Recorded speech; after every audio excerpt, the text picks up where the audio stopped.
정전이 내린 그날 밤, 촛불 하나만이 거실을 밝히고 있었습니다. 민재가 제 손을 잡았을 때 저는 떨리는 목소리로 말했습니다.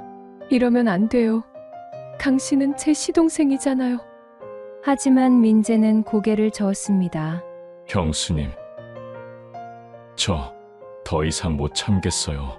형한테 미안하지만 형수님을 자꾸 여자로 보게 돼요. 그의 손은 제 손보다 훨씬 컸고 따뜻했습니다. 심장이 터질 듯 뛰었습니다. 이성은 멈추라 소리쳤지만 몸은 이미 그의 온기에 이끌리고 있었습니다. 그날 밤 저는 7년 결혼 생활에서 한 번도 느껴보지 못한 감정에 휩싸였습니다. 촛불이 꺼지기 전 우리는 서로를 끌어안았고 저는 그 순간 돌이킬 수 없는 선을 넘었습니다. 이 모든 건 45일 전 남편의 갑작스러운 출장 통보에서 시작되었습니다. 구독과 좋아요로 채널을 응원해 주시면 황혼열차의 새로운 실제 사연을 빠르게 들으실 수 있습니다. 그럼 오늘의 사연 시작하겠습니다. 여보, 갑자기 싱가포르 발령이 났어. 내일 당장 출국해야 해. 남편 재호의 전화를 받은 건 평범한 목요일 저녁이었습니다. 저는 그날도 혼자 저녁을 먹고 있었습니다. 남편은 항상 바빴으니까요. 결혼한 지 7년. 저는 이미 익숙해져 있었습니다. 혼자 밥 먹고, 혼자 잠들고, 혼자 일어나는 일상이에요. 얼마나 가실 건데요? 한 달 반 정도? 아니, 어쩌면 2달까지도 늘어날 수 있어. 프로젝트 진행 상황 봐야 하니까. 남편의 목소리는 여느 때처럼 무덤덤했습니다. 미안하다는 말도, 걱정된다는 말도 없었습니다. 그저 사실만을 전달할 뿐이었죠.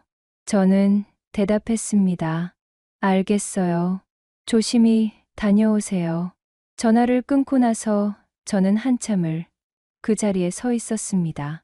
또 시작이구나 싶었습니다. 긴 공백의 시간이요. 승무원 시절엔 저도 바빴고 세상 구경도 많이 했습니다. 화려한 유니폼을 입고 전 세계를 날아다녔죠. 하지만 결혼하고 나서 남편이 원했습니다. 이제 그만 쉬었으면 좋겠어. 집에서 편하게 지내. 그렇게 저는 전업주부가 되었고 이제는 좁은 아파트 안이 제 세상의 전부가 되었습니다. 이틀 뒤 토요일 오전 남편은 캐리어 2개를 끌고 공항으로 떠났습니다. 현관문이 닫히는 소리가 유난히 크게 들렸습니다. 저는 넓은 거실에 혼자 남았습니다. 텅 빈 공간이 더 넓어 보였습니다. 그날 저녁 초인종이 울렸습니다. 형수님, 저 민재예요. 문을 열자 시동생 민재가 서 있었습니다. 손에는 큰 캐리어와 백팩을 들고 있었죠. 저는 깜짝 놀랐습니다. 민재는 제가 기억하는 모습과 많이 달라져 있었거든요. 마지막으로 본 게 2년 전쯤이었을까요? 그때는 좀 더 왜소하고 조용한 인상이었는데 지금 제 앞에 선 민재는 완전히 달랐습니다. 훤칠한 키에 넓은 어깨, 다부진 체격, 검은색 티셔츠, 위로 드러난 팔뚝의 근육선이 선명했습니다. 형인 재호보다 확연히 컸습니다. 키만 해도 10cm는 더 큰 것 같았어요. 어머, 민재 씨 많이 달라졌네요. 저도 모르게 그렇게 말했습니다. 민재는 수줍게 웃으며 머리를 긁적였습니다. 형수님도 그대로시네요. 전혀 안 변하셨어요. 사회적 인사치레겠지만 왠지 얼굴이 화끈거렸습니다. 저는 황급히 문을 열어주며 물었습니다. 그런데 갑자기 어쩐 일이에요? 아, 형한테 연락 못 받으셨어요? 제가 회사를 옮겼는데 여기 강남 쪽이거든요. 출퇴근이 너무 멀어서 형한테 부탁했더니 형수님 댁에서 잠깐 신세 좀 지라고 하셔서요. 괜찮으시면 한 달 정도만. 아, 그렇구나. 남편이 출국하기 전에 그런 얘기를 잠깐 했었습니다. 민재가 잠깐 집에 들어올 수도 있어. 괜찮지? 저는 별 생각 없이 고개를 끄덕였었죠. 어차피 혼자 있을 거였으니까요. 물론이죠. 들어오세요. 민재는 작은 방으로 짐을 옮겼습니다. 남편이 서재로 쓰던 방이었는데 간이 침대 하나가 놓여 있었습니다. 저는 부엌으로 가서 물을 끓였습니다. 갑자기 집 안 공기가 달라진 것 같았습니다. 낯선 남자의 존재가 느껴졌거든요. 저녁을 함께 먹자고 했더니 민재는 괜찮다고 했지만 제가 고집을 부렸습니다. 어차피 혼자 먹을 거 둘이 먹는 게 낫잖아요. 냉장고에 있는 재료로 된장찌개와 제육볶음을 만들었습니다. 오랜만에 누군가를 위해 차린 식탁이었습니다. 맛있어요. 형수님, 진짜 오랜만에 제대로 된 집밥 먹어봐요. 민재는 허겁지겁 밥을 먹었습니다. 순간 측은한 마음이 들었습니다. 저도 혼자 자취하던 시절이 있었으니까요. 밥 한 끼 제대로 먹기 힘든 게 혼자 사는 삶이죠. 천천히 드세요. 더 있어요. 감사합니다. 형수님. 식사 후 설거지를 하는데 민재가 다가왔습니다. 제가 할게요. 아니에요. 괜찮아요. 형수님이 요리하셨으니까 제가 설거지는 해야죠. 앞으로도 제가 할게요. 민재의 말투는 공손했지만 단호했습니다. 저는 물러섰고 민재는 능숙하게 설거지를 시작했습니다. 넓은 등판이 부엌 조명 아래서 움직였습니다. 왠지 모를 이질감이 들었습니다. 남편은 한 번도 설거지를 해준 적이 없거든요. 그날 밤 저는 침대에 누워 천장을 바라봤습니다. 거실 쪽에서 민재가 움직이는 소리가 희미하게 들렸습니다. 샤워하는 물소리, 문 닫는 소리, 침대 삐걱거리는 소리. 이상하게 모든 소리가 크게 들렸습니다. 남편이 없는 집에 젊은 남자가 들어왔다. 그 사실이 문득 실감났습니다. 민재는 시동생이니까 괜찮다고 생각했는데 왠지 심장이 두근거렸습니다. 저는 이불을 머리까지 뒤집어 쓰고 잠을 청했습니다. 다음 날 아침, 일찍 일어나 아침을 준비했습니다. 민재는 7시에 출근한다고 했으니까요. 간단하게 계란 후라이와 토스트, 샐러드를 준비했습니다. 민재가 방에서 나왔을 때 저는 잠시 멈칫했습니다. 정장 차림의 민재는 더 커 보였습니다. 잘 다린 와이셔츠 위로 드러난 가슴판이 넓었고 넥타이가 묘하게 섹시해 보였습니다. 무슨 생각을 하는 거야? 저는 속으로 자신을 나무랐습니다.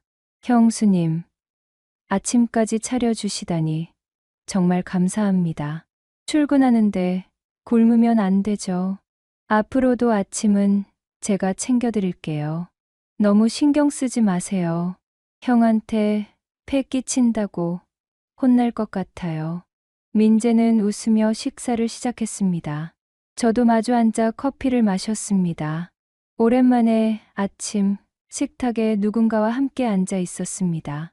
남편은 항상 일찍 나가서 혼자 먹었거든요.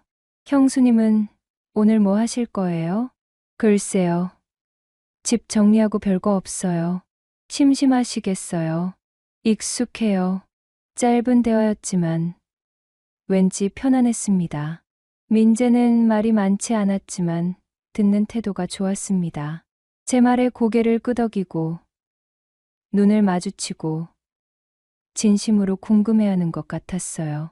민재가 출근하고 나서 저는 청소를 시작했습니다.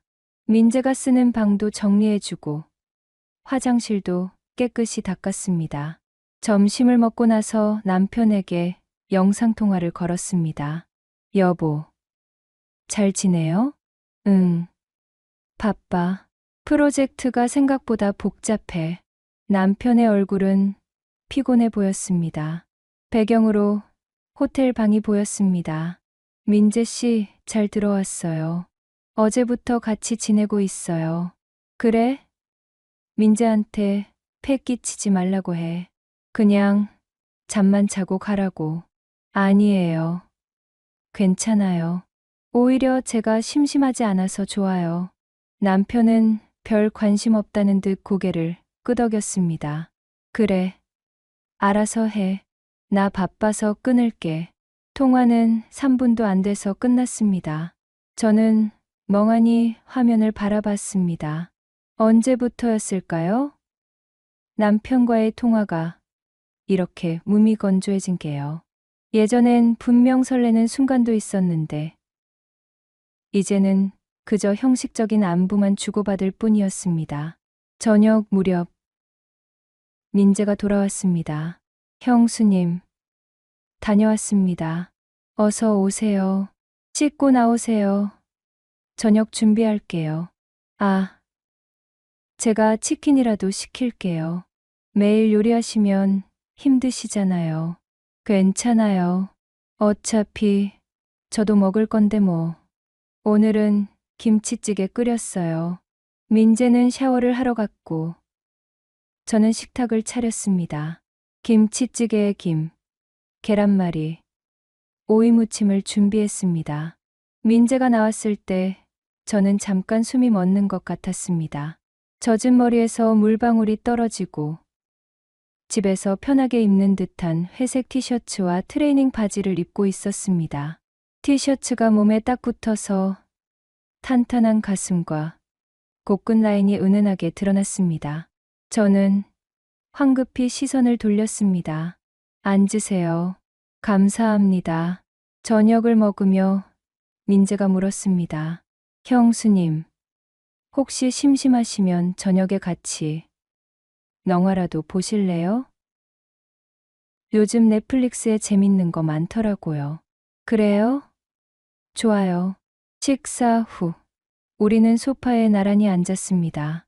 민재가 리모컨을 들고 이것저것 찾아봤습니다. 액션 영화, 로맨스, 코미디, 결국 가벼운 코미디 영화를 틀었습니다. 영화를 보는 내내 저는 민재의 존재를 의식했습니다. 소파에 앉은 거리는 적당했지만 왠지 가까운 것 같았습니다. 민재가 웃을 때마다 어깨가 흔들렸고 그럴 때마다 제 쪽으로 약간씩 가까워졌습니다. 영화가 끝나고 민재가 말했습니다. 형수님, 오늘 정말 즐거웠어요. 혼자 자취할 땐 이렇게 누군가랑 영화 보는 것도 오랜만이었거든요. 저도 그래요. 남편이 없으니까 혼자 보는 것도 재미없더라고요. 형은 형수님한테 잘해줘요? 갑작스러운 질문에 저는 당황했습니다. 민재는 진지한 표정으로 저를 바라보고 있었습니다. 뭐 평범하죠. 남들 다 그렇게 살잖아요. 그래도 형수님 같은 분은 더 행복하게 살아야 하는데, 민재의 말은 거기서 끊겼습니다. 저는 뭐라고 대답해야 할지 몰랐습니다. 잠시 침묵이 흘렀습니다. 늦었네요. 이만 들어가서 쉴게요. 형수님도 푹 쉬세요. 네. 잘 자요. 민재가 방으로 들어가고 저는 한참을 소파에 앉아 있었습니다. 가슴 한쪽이 묘하게 따뜻했습니다. 누군가 저를 걱정해 준 게 얼마만인지 모르겠습니다. 남편은 늘 바빴고 제 감정 따윈 신경 쓰지 않았으니까요. 저는 침실로 들어가 침대에 누웠습니다. 오늘 하루가 이상하게 빨리 지나간 것 같았습니다. 민재가 있어서일까요? 집이 덜 외롭게 느껴졌습니다. 그날 밤 저는 민재의 마지막 말을 떠올리며 잠들었습니다. 형수님 같은 분은 더 행복하게 살아야 하는데 그 말이 왜 자꾸 머릿속을 맴돌았을까요? 민재와 함께 지낸 지 사흘째 되던 날이었습니다. 그날 아침도 평소처럼 일찍 일어나 아침을 준비했습니다. 민재는 7시 30분쯤 일어나서 씻고 나오니까 저는 7시에 일어나 준비를 시작했습니다. 계란말이와 김치볶음밥, 그리고 따뜻한 된장국을 끓였습니다. 부엌에서 요리를 하는데 화장실 문이 열리는 소리가 들렸습니다. 민재가 샤워를 마친 모양이었습니다. 저는 국의 간을 보며 생각했습니다. 조금만 더 간을 해야겠네. 그때였습니다. 복도를 지나가는 발소리가 들렸습니다. 저는 무심코 고개를 돌렸습니다. 그리고 그 순간 저는 완전히 얼어붙었습니다. 민재가 수건 하나만 허리에 두른 채 복도를 지나가고 있었습니다. 젖은 머리카락에서 물방울이 뚝뚝 떨어졌고 넓은 어깨와 탄탄한 가슴팔이 드러나 있었습니다. 복근이 선명하게 보였고 허벅지, 근육이 움직일 때마다 힘이 느껴졌습니다. 하지만 제 시선을 가장 사로잡은 건 하얀 수건 아래로 은은하게 드러난 윤곽이었습니다. 수건이 몸에 밀착되어 있었고 그 아래의 형태가 선명하게 보였습니다. 저는 본능적으로 알 수 있었습니다. 남편과는 확연히 달랐습니다. 크기도 존재감도요. 아, 형수님. 민재가 저를 발견하고 황급히 수건을 다시 감쌌습니다. 얼굴이 빨개진 채 고개를 숙였습니다. 죄송해요. 옷 가져가는 걸 깜빡했어요. 형수님이 부엌에 계신 줄 몰랐어요. 아, 아니에요. 괜찮아요. 저도 황급히 고개를 돌렸습니다. 심장이 미친 듯이 뛰었습니다. 손에 든 국자가 떨렸습니다. 민재는 급히 방으로 들어갔고 문 닫히는 소리가 들렸습니다. 저는 가스레인지 앞에 선 채 한참을 서 있었습니다. 방금 본 장면이 머릿속에서 지워지지 않았습니다.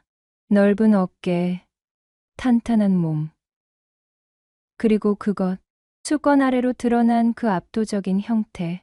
이러면 안 되는데 저는 속으로 중얼거렸습니다. 하지만 이미 이미지는 제 뇌리에 각인되어 있었습니다. 국이 끓어넘치는 소리에 정신을 차렸습니다. 저는 황급히 불을 줄였습니다. 민재가 방에서 나왔을 때 저는 일부러 태연한 척했습니다. 아침 다 됐어요. 앉으세요. 네, 아까는 정말 죄송했습니다. 형수님. 민재의 얼굴은 여전히 붉었습니다. 귀까지 빨개져 있었습니다. 저는 손을 저었습니다. 괜찮아요. 신경 쓰지 마세요. 하지만 제 목소리는 떨리고 있었습니다. 민재도 눈치챘을까요? 우리는 어색하게 아침을 먹었습니다. 평소처럼 가벼운 대화를 나누려 했지만 자꾸 침묵이 흘렀습니다. 민재가 출근하고 나서 저는 소파에 털썩 주저앉았습니다. 가슴이 아직도 두근거렸습니다. 저는 손으로 얼굴을 감쌌습니다. 나 왜 이러는 거야? 분명 실수였습니다. 민재도 당황했고 저도 우연히 본 거였습니다. 하지만 그 이미지는 지워지지 않았습니다. 오히려 시간이 지날수록 더 선명해졌습니다. 점심을 먹고 나서 저는 빨래를 했습니다. 민재의 빨래도 함께 했습니다. 옷을 개면서 저는 민재의 옷 사이즈를 확인했습니다. 100 사이즈. 남편은 95였습니다. 민재가 확실히 더 컸습니다. 아니, 내가 왜 이런 생각을 하는 거야? 저는 스스로를 나무랐습니다. 하지만 마음 한구석에서 계속 무언가가 꿈틀거렸습니다. 호기심이었을까요? 아니면 다른 감정이었을까요? 저녁 무렵 민재가 돌아왔습니다. 평소보다 조금 늦었습니다. 형수님, 다녀왔습니다.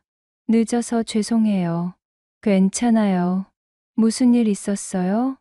회식이 있었는데 일찍 빠져나왔어요. 민재는 피곤해 보였습니다. 넥타이를 느슨하게 풀고 와이셔츠 단추도 몇 개 풀려 있었습니다. 쇄골이 드러나 있었습니다. 저는 시선을 피했습니다. 씻고 나오세요. 저녁 차려놓을게요. 감사합니다. 민재가 샤워를 하는 동안 저는 식탁을 차렸습니다. 오늘은 삼겹살을 구웠습니다. 상추와 쌈장, 마늘도 준비했습니다. 민재가 좋아할 것 같았거든요. 민재가 나왔을 때 저는 또다시 가슴이 쿵 내려앉는 것을 느꼈습니다. 검은색 티셔츠를 입고 있었는데 젖은 머리카락이 이마에 붙어 있었습니다. 왠지 평소보다 더 섹시해 보였습니다. 섹시하다고? 내가 무슨 생각을 하는 거야? 저는 속으로 자신을 꼬집었습니다. 와, 삼겹살이요, 형수님. 정말 감사합니다. 많이 드세요. 우리는 마주 앉아 고기를 구웠습니다. 민재가 집게를 들고 능숙하게 고기를 뒤집었습니다. 손이 컸습니다. 손가락이 길고 마디가 뚜렷했습니다. 저 손이 날 만졌다면 순간 그런 생각이 스쳐 지나갔습니다.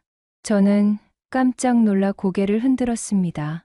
형수님, 괜찮으세요? 네? 아, 네. 괜찮아요. 민재가 구운 고기를 제 접시에 올려주었습니다.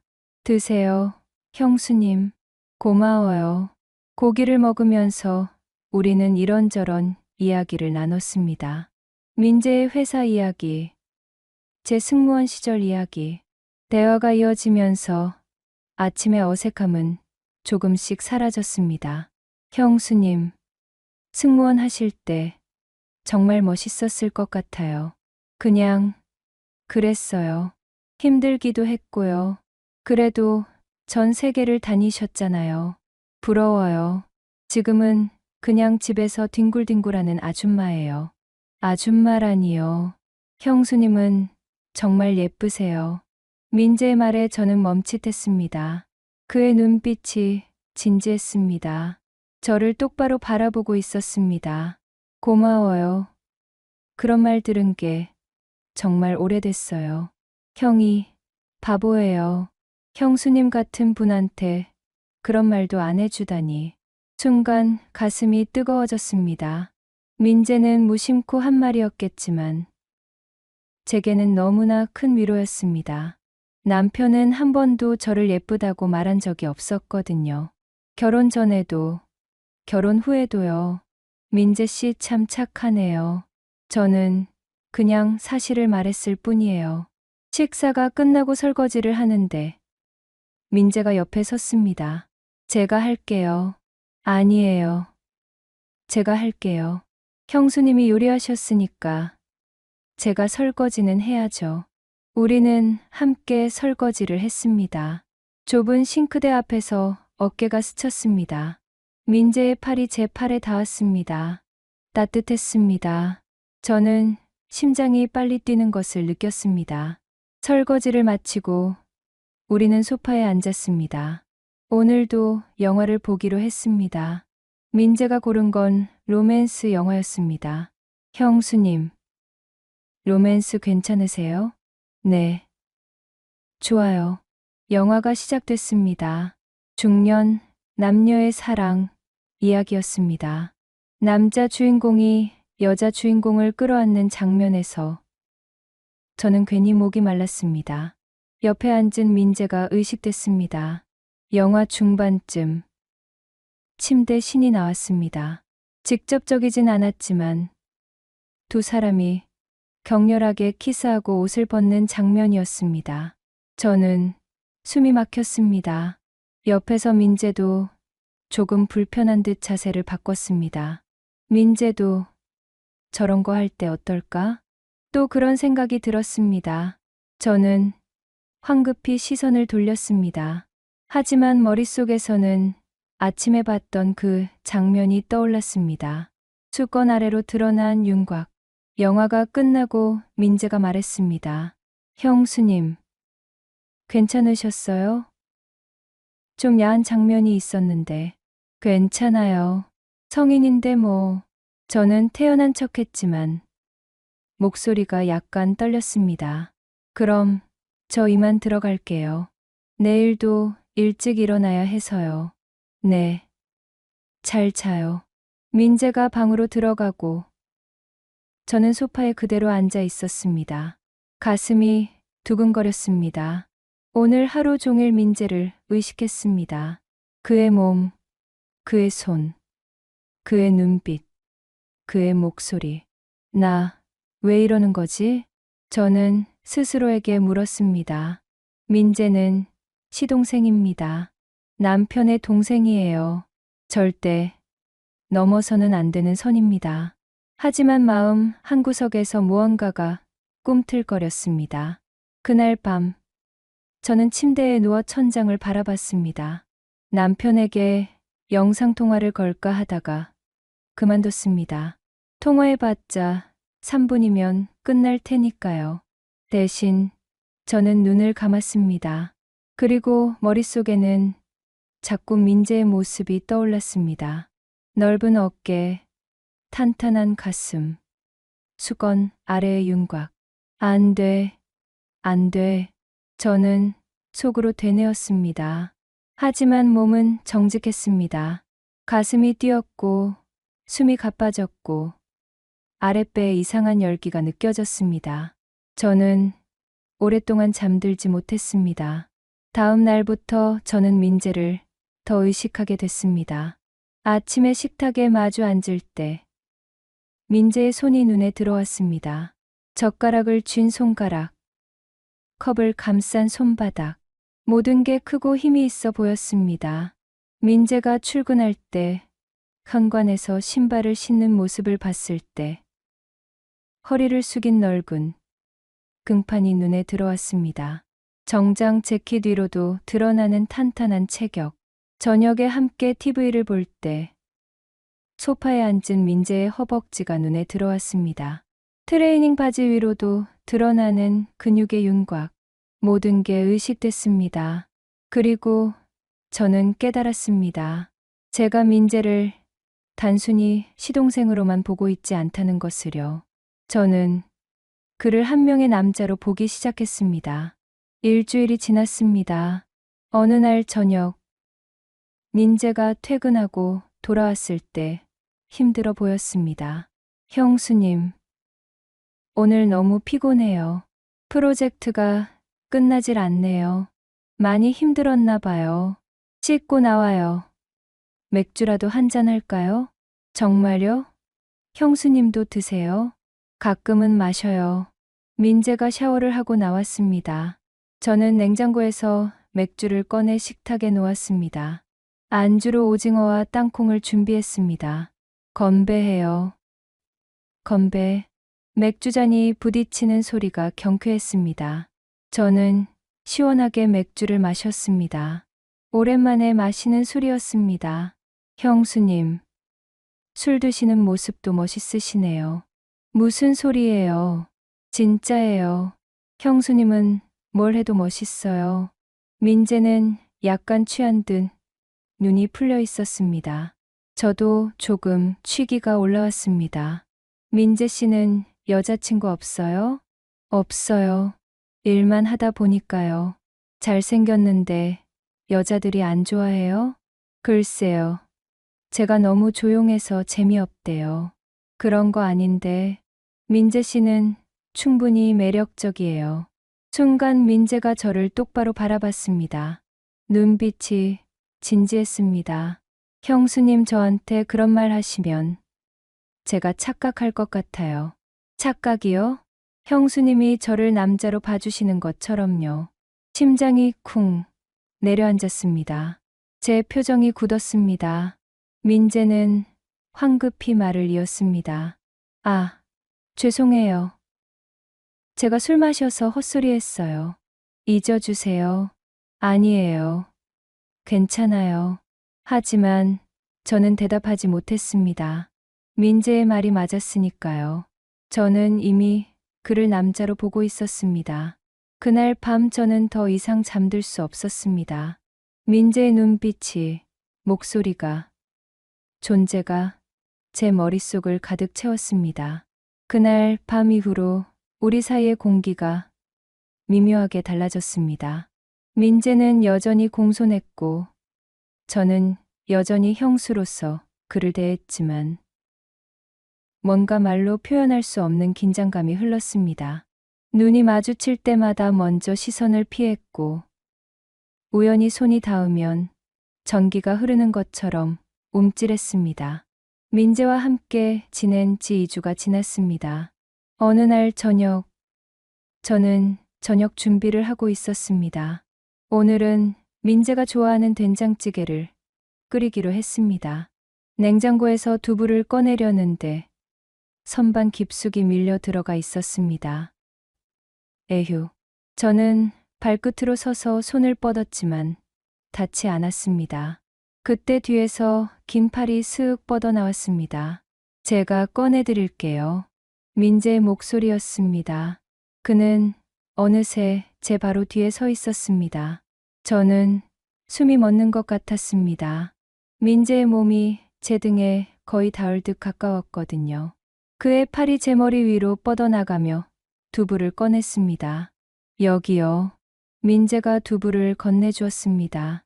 저는 황급히 받아들었습니다. 하지만 우리 사이의 거리는 여전히 가까웠습니다. 저는 뒤를 돌아 민재를 올려다봤습니다. 그의 얼굴이 바로 앞에 있었습니다. 민재도 저를 내려다보고 있었습니다. 눈빛이 깊었습니다. 시간이 멈춘 것 같았습니다. 형수님, 민재의 목소리는 낮고 허스키했습니다. 저는 가슴이 터질 것 같았습니다. 고마워요. 저는 간신히 말하고는 몸을 돌렸습니다. 민재는 한 걸음 물러났습니다. 좁은 부엌 안에 우리 둘만의 숨소리가 들렸습니다. 제가 도와드릴까요? 아니요. 괜찮아요. 거의 다 됐어요. 저는 일부러 바쁜 척 움직였습니다. 하지만 손이 떨렸습니다. 칼질을 하다가 두부를 삐뚤게 자르고 말았습니다. 민재는 식탁에 앉아 저를 바라보고 있었습니다. 그의 시선이 느껴졌습니다. 제 뒷목이 뜨거워졌습니다. 저녁을 먹으며 우리는 평소처럼 이야기를 나눴습니다. 하지만 대화 사이사이 침묵이 길어졌습니다. 서로 할 말을 찾는 것 같았지만 동시에 아무 말도 하고 싶지 않은 것 같았습니다. 형수님, 오늘 된장찌개 정말 맛있어요. 그래요? 다행이에요. 형수님 요리는 다 맛있어요. 형이 정말 복 받은 거예요. 민재의 말에 저는 쓴웃음을 지었습니다. 복은요, 남편은 집밥보다 회식, 음식을 더 좋아해요. 형이 바보예요. 민재가 중얼거렸습니다. 저는 그의 표정을 봤습니다. 진지했습니다. 심지어 약간 화가 나 있는 것 같았습니다. 민재 씨, 형수님은 왜 이렇게 혼자 있는 시간이 많으세요? 흥은 형수님한테 관심도 없는 것 같은데. 민재의 목소리에는 답답함이 묻어 있었습니다. 저는 대답하지 못했습니다. 사실이었으니까요. 결혼 생활이 다 그래요. 시간이 지나면 익숙해지고 무덤덤해지고. 그래도 형수님 같은 분을 그렇게 대하면 안 되죠. 민재가 테이블 너머로 손을 뻗어 제 손을 살짝 잡았습니다. 따뜻했습니다. 저는 움찔했지만 손을 빼지 않았습니다. 민재 씨, 형수님. 저는 형수님이 행복했으면 좋겠어요. 민재의 눈빛이 제 마음을 흔들었습니다. 저는 천천히 손을 빼며 말했습니다. 고마워요. 하지만 우린 이러면 안 돼요. 알아요. 하지만 마음은 어쩔 수가 없네요. 침묵이 흘렀습니다. 저는 일어나 설거지를 시작했습니다. 민재도 따라 일어났습니다. 제가 할게요. 같이 해요. 우리는 나란히 서서 설거지를 했습니다. 좁은 싱크대 앞에서 어깨가 계속 스쳤습니다. 민재가 그릇을 건네주고 저는 행주로 닦았습니다. 말없이 움직였지만 모든 동작이 의미 있게 느껴졌습니다. 설거지를 끝내고 손을 닦는데 민재가 말했습니다. 형수님, 오늘 날씨 좋던데 산책하러 나갈까요? 산책이요? 네. 집에만 계시면 답답하실 것 같아서요. 근처에 한강공원 있잖아요. 저는 잠시 망설이다 고개를 끄덕였습니다. 좋아요. 우리는 가벼운 옷으로 갈아입고 밖으로 나갔습니다. 5월의 저녁 공기는 시원했습니다. 한강공원까지 걸어가는 동안 민재와 나란히 걸었습니다. 형수님, 천천히 걸으세요. 민재가 제 보폭에 맞춰 걸었습니다. 남편은 항상 앞서서 걸었는데 민재는 달랐습니다. 제 옆에서 제 속도에 맞춰 걸었습니다. 한강공원에 도착했을 때 석양이 물들고 있었습니다. 우리는 벤치에 나란히 앉았습니다. 강물이 주황빛으로 반짝였습니다. 예쁘네요. 제가 중얼거렸습니다. 형수님이 더 예쁜데요. 민재가 조용히 말했습니다. 저는 그를 바라봤습니다. 민재는 석양을 바라보고 있었습니다. 옆얼굴이 선명했습니다. 턱선이 단단했고 콧날이 높았습니다. 민재 씨는 왜 저한테 이렇게 잘해줘요? 저는 조심스럽게 물었습니다. 민재가 저를 돌아봤습니다. 형수님 솔직히 말해도 될까요? 말해보세요. 저 사실 형수님을 오래전부터 좋아했어요. 심장이 멈추는 것 같았습니다. 뭐라고요? 처음 형이 형수님 데려왔을 때부터요. 그때 형수님은 승무원 유니폼을 입고 계셨는데 진짜 천사 같았어요. 형한테 질투났어요. 민재의 고백이 이어졌습니다. 하지만 형수님은 형의 여자였고 나중엔 형의 아내가 됐죠. 저는 그냥 마음속에만 담고 있었어요. 형수님을 멀리서 보는 것만으로도 좋았으니까요. 민재 씨, 형수님이랑 같이 살게 됐을 때 기뻤어요. 동시에 괴로웠고요. 가까이 있으니까 더 힘들더라고요. 형수님이 웃을 때마다, 요리할 때마다, 제 이름 부를 때마다 마음이 흔들렸어요. 저는 숨을 쉴 수가 없었습니다. 민재의 고백이 제 가슴을 두드렸습니다. 하지만 저는 형수님의 시동생일 뿐이에요. 형의 동생이고요. 그걸 알아요. 그래서 참으려고 했어요. 하지만 민재가 저를 똑바로 바라봤습니다. 형수님도 저를 조금이라도 의식하고 계신 것 같아서 제가 착각하는 건가요? 저는 대답하지 못했습니다. 거짓말을 할 수가 없었습니다. 아니에요. 착각이 아니에요. 제 목소리가 떨렸습니다. 저도 민재 씨를 의식하고 있어요. 그날 아침, 복도에서 본 이후로 아니, 어쩌면 그 전부터였을지도 몰라요. 민재의 눈빛이 흔들렸습니다. 형수님, 하지만 민재 씨, 우린 안 돼요. 절대로요. 저는 당신 형수고, 당신은 제 시동생이에요. 이건 금기예요. 알아요. 하지만 마음을 어떻게 해요? 민재의 손이 제 손을 감쌌습니다. 큰 손이 제 손을 완전히 감쌌습니다. 따뜻했습니다. 형수님. 저는 형수님을 사랑해요. 그 말에 제 눈에서 눈물이 흘렀습니다. 언제부터였을까요? 누군가 저를 사랑한다고 말해준 게요. 남편은 7년 동안 한 번도 사랑한다고 말한 적이 없었습니다. 민재 씨, 울지 마세요.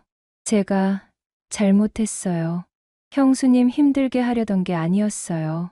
민재가 손으로 제 눈물을 닦아주었습니다. 부드러운 손길이었습니다. 저는 눈을 감았습니다. 저도 민재 씨가 좋아요. 너무 좋아요. 그게 문제예요. 제 고백에 민재가 숨을 멈췄습니다. 하지만 우린 여기까지예요. 이 이상은 안 돼요. 저는 손을 빼며 일어났습니다. 민재도 따라 일어났습니다. 형수님, 집에 가요. 우리는 말없이 집으로 돌아왔습니다. 집에 도착해서도 어색한 침묵만 흘렀습니다. 저 먼저 들어갈게요. 잘 자요. 저는 황급히 침실로 들어갔습니다. 문을 닫고 침대에 쓰러졌습니다.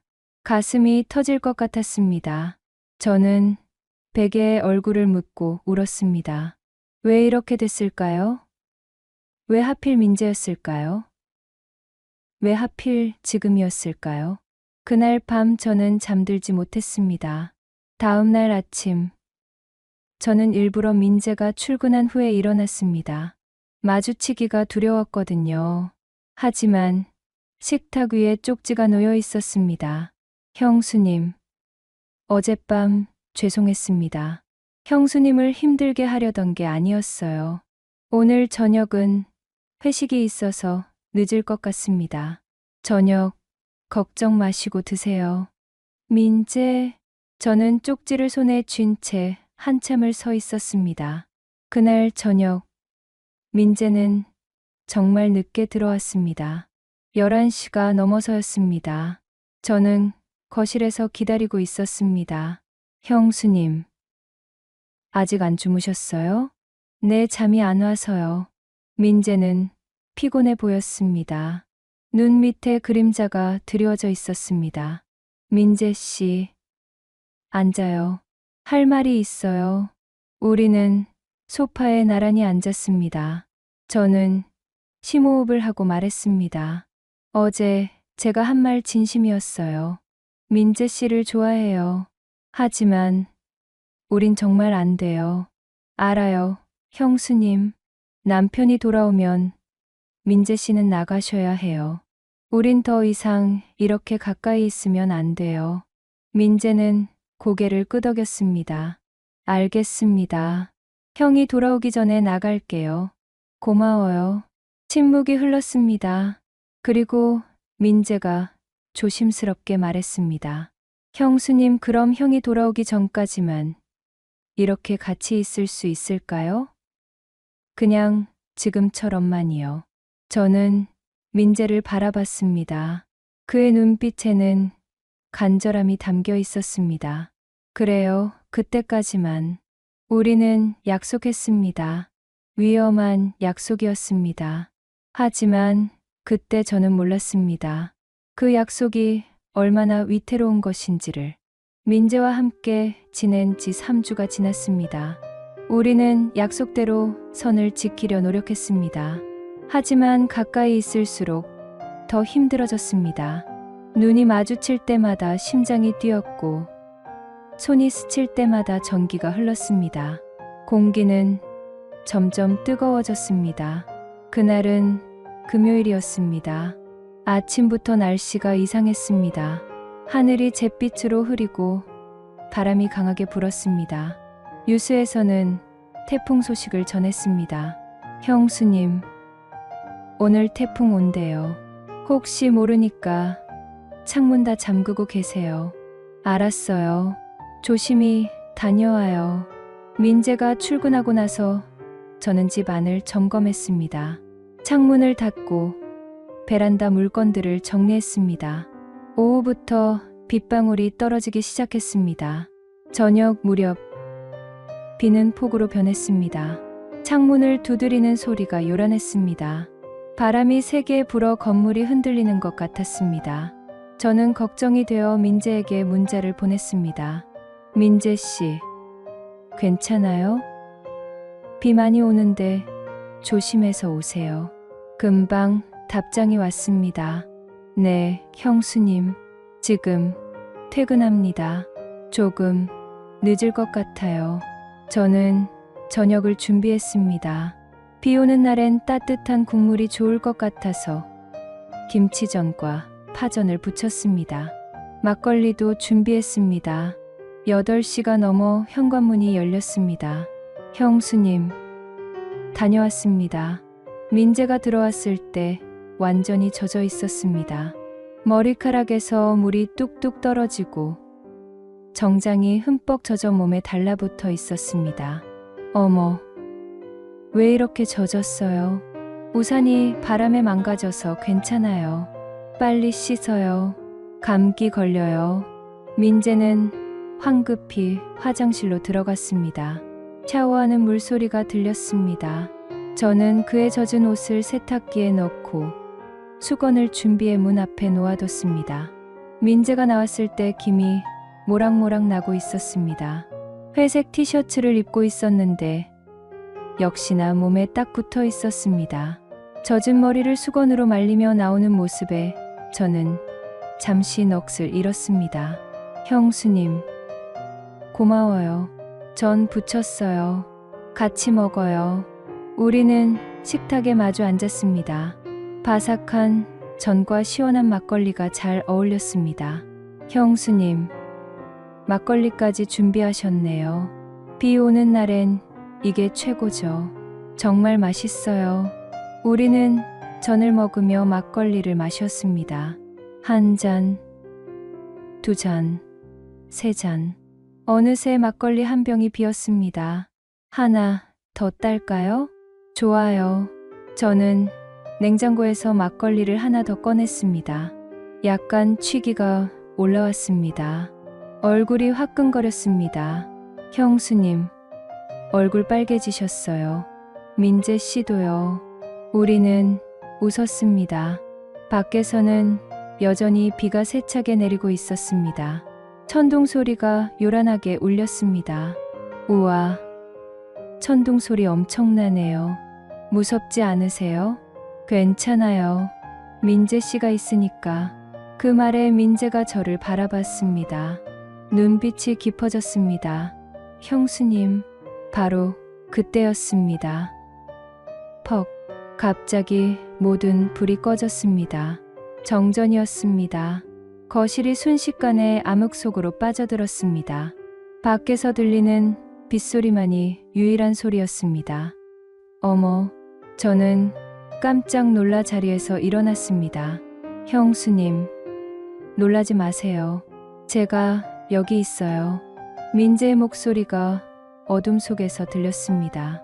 그의 손이 제 손을 찾아 잡았습니다. 따뜻하고 큰 손이었습니다. 휴대폰 불 켤게요. 민재가 휴대폰 플래시를 켰습니다. 희미한 빛이 거실을 밝혔습니다. 촛불 있어요? 주방 서랍에 있을 거예요. 우리는 손을 잡은 채 주방으로 갔습니다. 민재는 제 손을 놓지 않았습니다.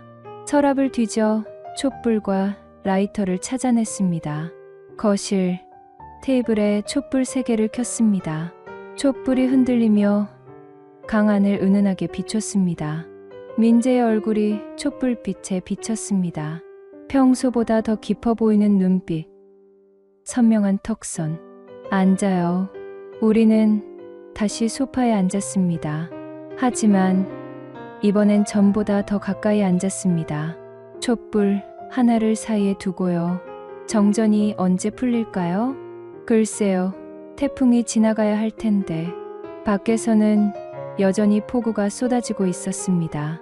창문에 부딪히는 빗소리, 휘몰아치는 바람소리. 세상에 우리 둘만 남은 것 같았습니다. 형수님, 무섭지 않으세요? 조금여 하지만 민재 씨가 있어서 괜찮아요. 민재가 제 손을 다시 잡았습니다. 이번에는 두 손으로 감쌌습니다. 형수님, 왜요? 이러면 안 되는 거 알아요. 하지만 오늘만은 형수님 손잡고 있고 싶어요. 저는 대답하지 않았습니다. 대신 손을 빼지 않았습니다. 민재의 엄지손가락이 제 손등을 부드럽게 쓰다듬었습니다. 그 작은 움직임에 온몸에 전류가 흘렀습니다. 민재 씨, 형수님, 저 더 이상 못 참겠어요. 민재의 목소리가 떨렸습니다. 형한테 미안하지만 형수님을 자꾸 여자로 보게 돼요. 아니, 처음부터 여자로 봤어요. 형수님이 웃을 때, 요리할 때, 제 이름 부를 때 매번 심장이 터질 것 같았어요. 민재 씨, 우린 안 돼요. 알아요. 하지만 형수님도 저를 느끼고 계시잖아요. 제가 형수님 곁에 있을 때 형수님 숨소리가 빨라지는 거 알아요. 제 손이 닿을 때 움찔하시는 것도 알아요. 민재의 말이 맞았습니다. 저는 거짓말을 할 수 없었습니다. 저도 못 참겠어요. 제 목소리가 떨렸습니다. 민재의 눈빛이 흔들렸습니다.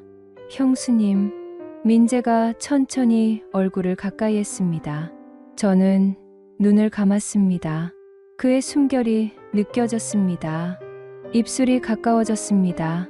그리고 우리는 키스했습니다. 처음에는 조심스럽고 부드러웠습니다.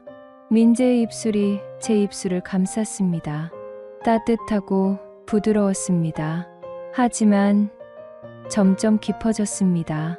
민재의 손이 제 뺨을 감쌌고 저는 그의 어깨를 붙잡았습니다. 얼마나 키스했을까요? 숨이 차올랐을 때 우리는 떨어졌습니다. 민재의 이마가 제 이마에 닿았습니다. 우리는 거친 숨을 몰아쉬었습니다. 형수님, 미안해요. 아니에요. 저도 원했어요. 저는 솔직하게 말했습니다. 더 이상 숨길 수 없었습니다. 형수님, 민재가 다시 키스했습니다. 민재가 저를 소파에 눕혔습니다. 그의 몸이 제 위를 덮었습니다. 형수님, 정말 괜찮으세요? 민재가 물었습니다. 눈빛에는 욕망과 동시에 걱정이 담겨 있었습니다. 괜찮아요, 민재 씨. 저 당신이 필요해요. 제 고백에 민재의 눈빛이 어두워졌습니다. 형수님, 민재의 손이 제 몸을 탐색하기 시작했습니다. 티셔츠 위로 드러난 어깨, 목선, 쇄골. 그의 손길은 조심스러웠지만 뜨거웠습니다. 저도 민재의 티셔츠를 잡아당겼습니다. 민재는 티셔츠를 벗었습니다. 촛불빛 아래 드러난 그의 몸, 넓은 어깨, 탄탄한 가슴, 선명한 복근, 그리고 아래로 내려갈수록 더욱 선명해지는 근육의 선. 형수님, 저를 봐주세요. 민재가 속삭였습니다. 저는 그를 올려다봤습니다. 그의 눈빛에는 간절함이 가득했습니다. 당신이 보고 싶어요. 저는 손을 뻗어 민재의 얼굴을 쓰다듬었습니다. 민재는 눈을 감고 제 손길을 느꼈습니다. 형수님, 저 진짜 더 이상 못 참겠어요. 괜찮아요, 저도요. 민재가 저를 품에 안았습니다. 그의 체온이 느껴졌습니다. 심장 소리가 들렸습니다. 제 심장과 그의 심장이 같은 리듬으로 뛰고 있었습니다. 형수님, 사랑해요. 저도 당신을 사랑해요. 우리는 서로를 끌어안았습니다. 촛불이 흔들렸습니다. 밖에서는 폭우가 쏟아졌습니다. 하지만 우리에겐 상관없었습니다. 그날 밤, 우리는 선을 넘었습니다. 민재는 조심스럽게 저를 침실로 안내했습니다. 촛불 하나를 들고 어둠 속을 걸었습니다. 침대에 누웠을 때 민재가 다시 한번 물었습니다. 형수님, 정말 괜찮으세요? 후회하지 않으실 거예요? 후회할지도 몰라요. 하지만 지금 이 순간만큼은 당신과 함께하고 싶어요. 민재가 제 옆에 누웠습니다. 그의 손이 제 머리카락을 쓰다듬었습니다.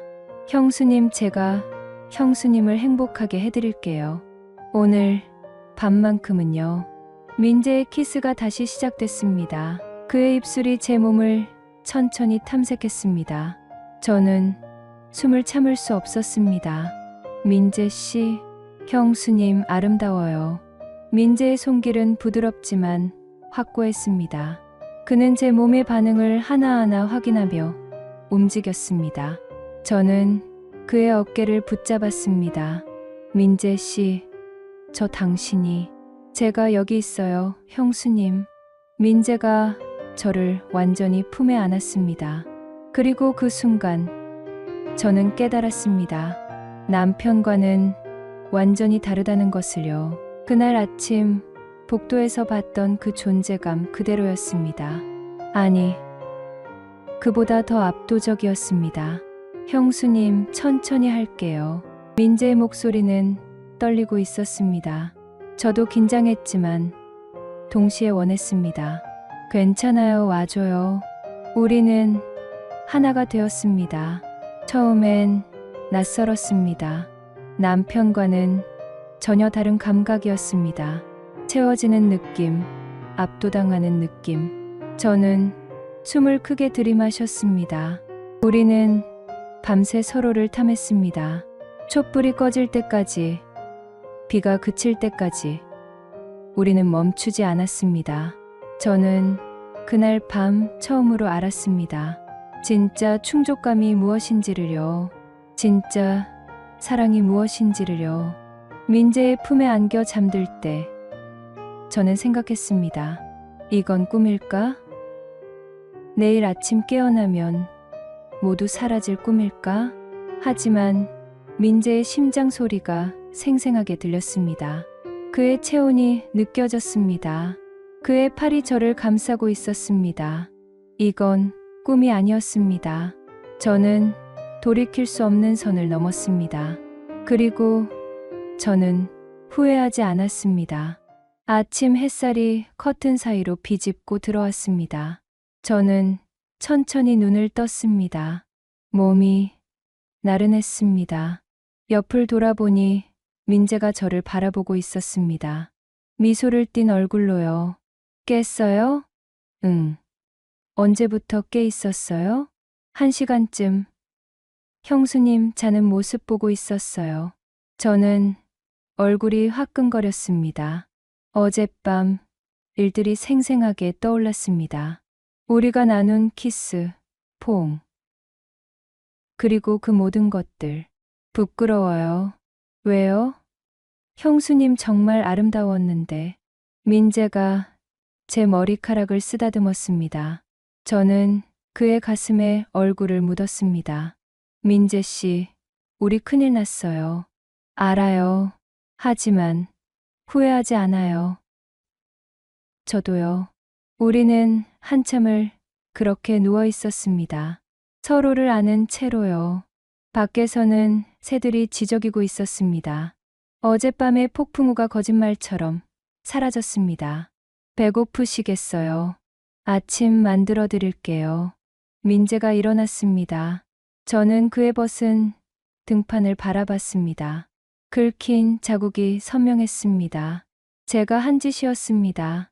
민재 씨 등에 괜찮아요. 형수님의 흔적이잖아요. 민재는 웃으며 티셔츠를 입었습니다.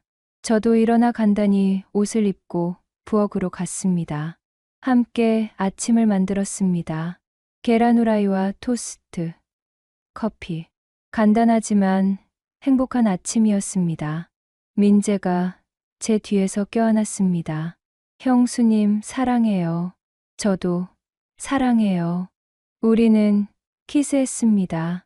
아침 햇살 아래에서 나눈 키스는 어젯밤과는 달리 부드럽고 달콤했습니다. 그렇게 우리는 함께 아침을 먹었습니다. 웃고, 떠들고, 손을 잡고, 마치 진짜 연인처럼요. 하지만 행복한 시간은 오래가지 않았습니다. 점심 무렵 제 휴대폰이 울렸습니다. 남편이었습니다. 저는 민재를 바라봤습니다. 민재는 고개를 끄덕였습니다. 여보세요?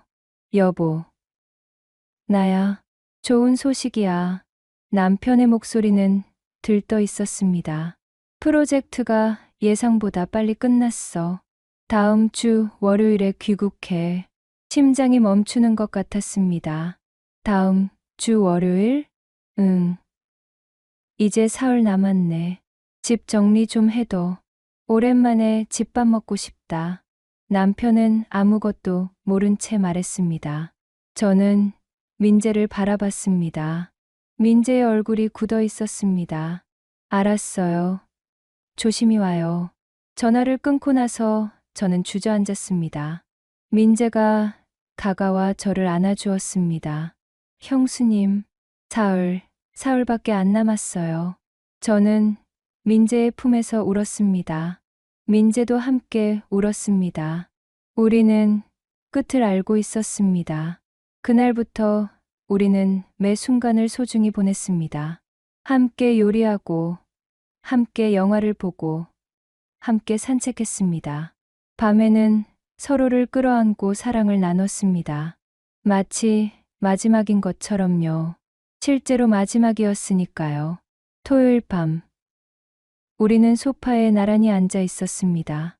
민재 씨, 우리 사진 한 장 찍어요. 사진이요? 네, 추억으로 남기고 싶어요. 우리는 셀카를 찍었습니다. 웃는 얼굴로, 키스하는 모습으로, 껴안은 채로. 그 사진들은 제 휴대폰 깊숙한 곳에 숨겨뒀습니다. 일요일 아침, 민재가 말했습니다. 형수님, 오늘 제가 집 나갈게요. 벌써요? 형이 내일 오시잖아요. 오늘 제가 정리하고 나가는 게 맞아요. 저는 알고 있었습니다. 하지만 인정하고 싶지 않았습니다. 점심은 같이 먹고 가요. 네, 형수님. 저는 마지막 식사를 정성껏 준비했습니다. 민재가 좋아하는 음식들로요. 삼겹살, 된장찌개, 김치전. 우리가 함께 먹었던 모든 음식들. 점심을 먹으며 우리는 웃으려 애썼습니다. 하지만 눈물이 계속 났습니다. 형수님, 울지 마세요. 미안해요. 참으려고 하는데. 민재가 제 눈물을 닦아주었습니다. 저도 울고 싶어요. 하지만 형수님 앞에서는 웃고 싶어요. 식사가 끝나고 민재는 짐을 쌌습니다. 3주 동안 쌓인 물건들을 하나씩 가방에 넣었습니다. 저는 옆에서 지켜봤습니다. 다 쌌어요. 민재가 캐리어를 끌고 현관으로 나왔습니다. 저도 따라 나갔습니다. 형수님, 그동안 정말 감사했어요. 형수님 덕분에 제 인생에서 가장 행복한 시간이었어요. 저야말로 고마워요. 민재 씨 덕분에 저도 살아있다는 걸 느꼈어요. 민재가 저를 꼭 안아주었습니다. 저도 그를 안았습니다. 마지막 포옹이었습니다. 형수님, 사랑해요. 평생 사랑할 거예요. 저도요. 영원히 사랑할 거예요. 우리는 길게 키스했습니다. 눈물이 섞인 키스였습니다. 민재가 몸을 떼며 말했습니다. 형수님, 행복하세요. 꼭이요. 민재 씨도요. 민재는 돌아서서 걸어갔습니다. 엘리베이터 버튼을 눌렀습니다. 문이 열렸습니다. 민재가 들어갔습니다. 마지막으로 저를 돌아봤습니다. 안녕히 계세요, 형수님. 안녕. 엘리베이터 문이 닫혔습니다. 민재가 사라졌습니다. 저는 그 자리에 주저앉아 울었습니다. 한참을 울었습니다. 가슴이 찢어지는 것 같았습니다. 그날 저녁, 저는 집 안을 정리했습니다. 민재의 흔적을 하나하나 지웠습니다. 침대 시트를 갈았습니다. 베개를 빨았습니다. 그가 쓰던 방을 청소했습니다. 모든 걸 지웠습니다. 하지만 기억은 지울 수 없었습니다. 밤에 침대에 누워 눈을 감으면 민재의 모습이 보였습니다.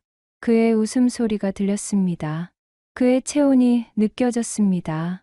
저는 휴대폰을 꺼내 우리가 찍은 사진을 봤습니다. 웃고 있는 우리, 행복해 보이는 우리, 사랑하는 우리. 민재야, 보고 싶어.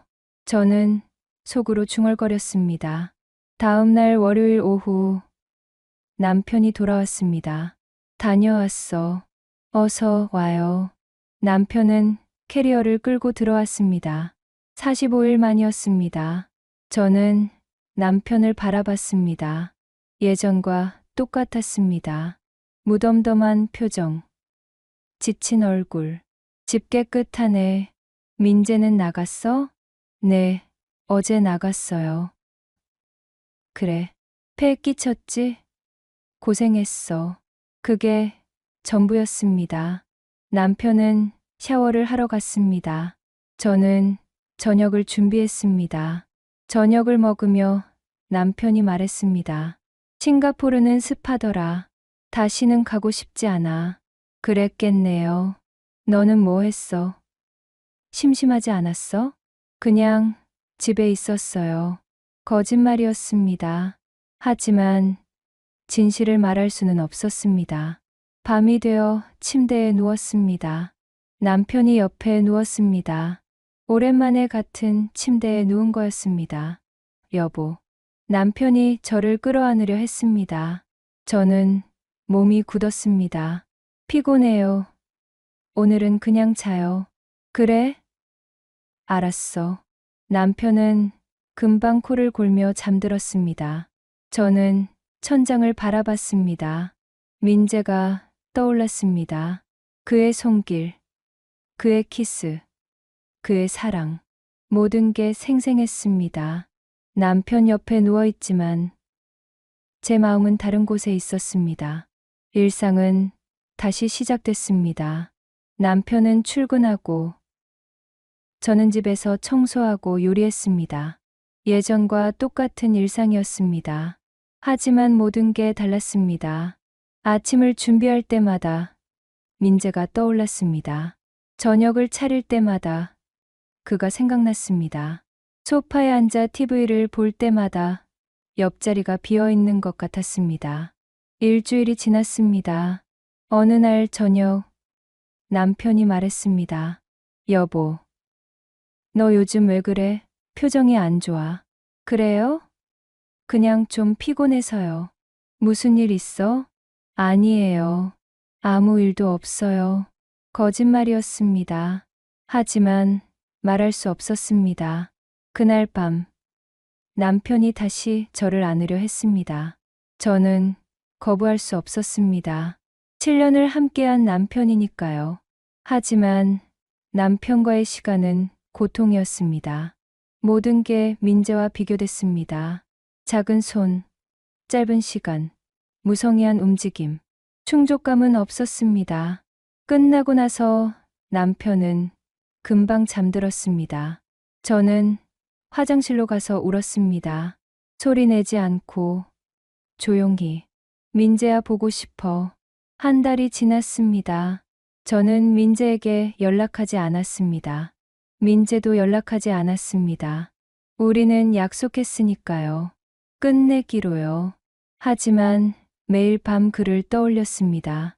휴대폰을 열어 사진을 봤습니다. 그리고 울었습니다. 어느 날 마트에서 장을 보다가 민재가 좋아하던 막걸리를 봤습니다. 저는 그걸 집어 들었습니다. 그리고 집에 와서 혼자 마셨습니다. 취기가 오르자 민재에게 문자를 보내고 싶었습니다. 하지만 참았습니다. 보내면 안 된다는 걸 알았으니까요. 대신 저는 일기를 썼습니다. 민재야, 보고 싶어. 매일 밤 내 생각을 해. 남편 옆에 누워서도, 요리할 때도, TV를 볼 때도. 넌 어떻게 지내? 나처럼 힘들어? 아니면 벌써 잊었어? 나는 못 잊겠어. 평생 못 잊을 것 같아. 사랑해. 여전히 사랑해. 일기장을 닫고 저는 다시 울었습니다. 2달이 지났습니다. 어느 날 저녁 남편이 말했습니다. 여보, 민재가 여자친구 생겼대. 심장이 멎는 것 같았습니다. 뭐라고요? 민재, 여자친구 생겼다고 형한테 자랑하더라. 회사 동료래. 다음 달에 소개시켜준대. 저는 숨을 쉴 수 없었습니다. 가슴이 찢어지는 것 같았습니다. 그래요. 잘 됐네요. 겨우 그렇게 대답했습니다. 남편은 아무것도 눈치채지 못했습니다. 그날 밤 저는 화장실에 들어가 펑펑 울었습니다. 소리를 내지 않으려고 입을 막았습니다. 민재야, 넌 날 잊은 거야? 여자친구를 만든 거야? 우리의 시간은 뭐였어? 사랑한다던 말은 거짓말이었어? 하지만 저는 알고 있었습니다. 이게 맞다는 거려. 민재는 자기 인생을 살아야 하니까요. 저처럼 과거에 묶여 있으면 안 되니까요. 하지만 가슴은 찢어졌습니다. 3개월이 지났습니다. 저는 여전히 민재를 생각했습니다. 하지만 점점 일상에 묻혔습니다. 남편과 밥을 먹고 청소하고 잠들었습니다. 가끔 민재가 있던 방을 청소할 때면 가슴이 아팠습니다. 그가 앉았던 소파에 앉을 때면 눈물이 났습니다. 하지만 저는 살았습니다. 계속 살아갔습니다. 어느 날 저녁 남편이 말했습니다. 민재 결혼한대. 다음 달에. 저는 컵을 떨어뜨릴 뻔했습니다. 결혼이요? 응. 빠르지? 만난 지 얼마 안 됐는데. 근데 민재가 확신했나 봐. 다음 달에 결혼식 한대. 우리도 가야지. 저는 대답할 수 없었습니다. 결혼식 날이 왔습니다. 저는 남편과 함께 결혼식장에 갔습니다. 가슴이 찢어지는 것 같았지만 웃으려 애썼습니다. 민재가 서 있었습니다. 턱시도를 입고 있었습니다. 잘생겼습니다. 행복해 보였습니다. 신부가 들어왔습니다. 예뻤습니다. 민재가 신부를 바라보는 눈빛은 따뜻했습니다. 저는 그 모습을 보며 울었습니다. 축하한다는 이유로 눈물을 흘렸습니다. 식이 끝나고 민재가 인사하러 왔습니다. 형수님, 와주셔서 감사합니다.